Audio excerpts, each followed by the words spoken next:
start off with a quick sketch of this apple, and then we're going to work wet on wet, and I'm only going to wet the middle part of the apple to start this off.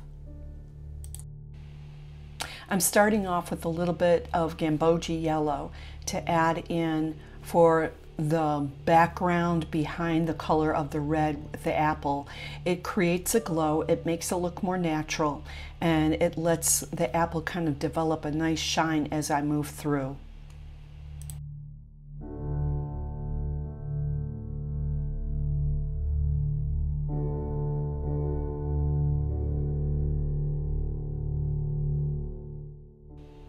Let your paper dry really well, and then you can go ahead and add some more water only on the section that you're going to be painting. And in between my layers, I let it dry, bone dry, then I wet it down again. And then what this does is layer upon layer, it's going to make your apple look very realistic.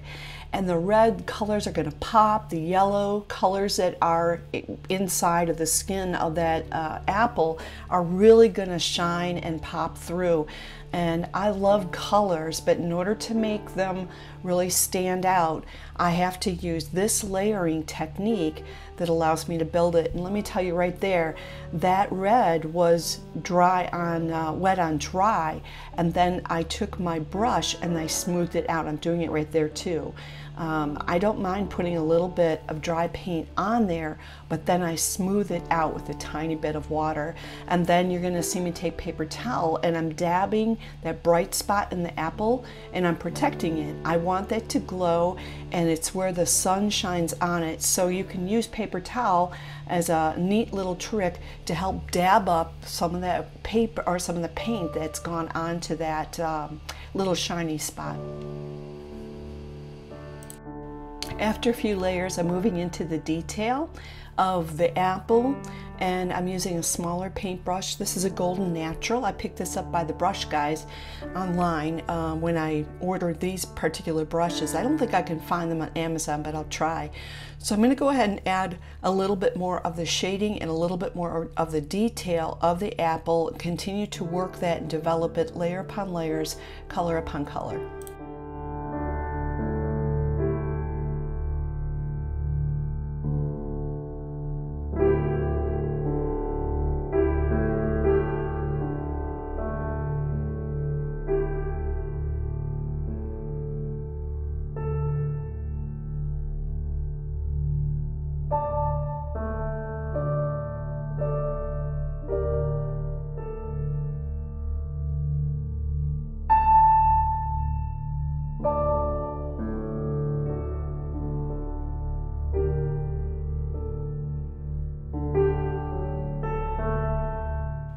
For the flecks of white that are on the apple, I actually just took my paintbrush, dabbed it in a little bit of white, Chinese white, and then I'm dotting it on here, letting it dry, and then I'm going to soften it up.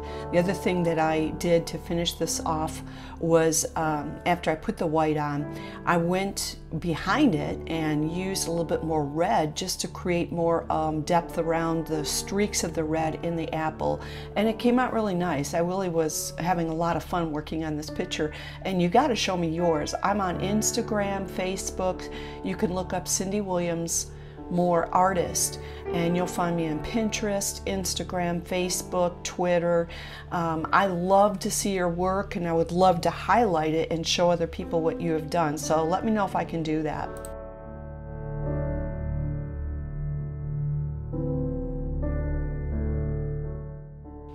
The apple was the focus of this painting, and I wanted that to be realistic. So once I have that in, what I do is take a step back from my painting and I look at it just to see what might I want to add into it further, or how do I want to change it. And in this case, I decided to change the background by adding a lot more depth to it, making it a lot darker. And then the leaves that are in the foreground, they're going to be very light. There's not a lot of heavy details that are in them. The apple's realistic. That's where people's eyes are going to go. So I decided to imply and to suggest. So the way I did the details in the leaves, I did not make it exact. And I liked the way that it finished off. I felt like it looked like a true watercolor picture. and I didn't overdo it to where it looked like a photo completely. So this was a fun botanical picture to work on. And then I just made myself remember that I don't have to have everything finish out perfectly. I can try a lighter technique and have it a little bit more fragmented, and that's what the leaves look like when they're done. So I'd love to hear your thoughts and what you do with your paintings.